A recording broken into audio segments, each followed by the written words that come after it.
And so what 2025 is going to actually look like, few big, bold predictions. Number one, biotechnology wins because there's no reason for it to lose.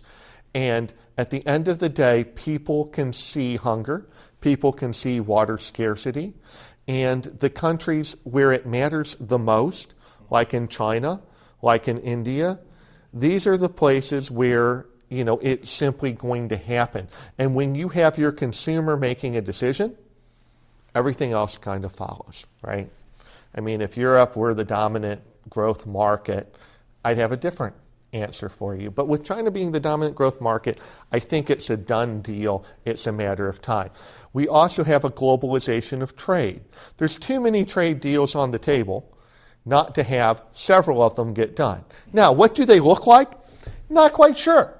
But what I can tell you is we are moving to a global market.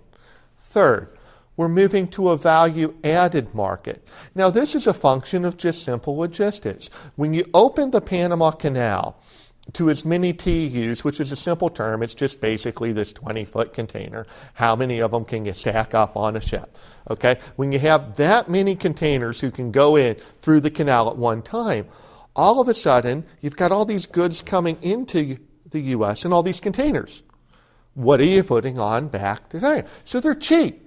When they're cheap, you can put agricultural product that's of a certain genetic variety or of a certain quality or designed for a certain plant. And when you're able to do that, a farmer can get a little extra value, right? But so you're moving away from the commoditization of an agricultural crop to a little more value added. You're getting a more sophisticated food buyer. You're going to get a more sophisticated food processing buyer, so long as it's doable. And we've seen this in certain things. I mean, you realize there's like 50 standards for hay on the international market. Yeah.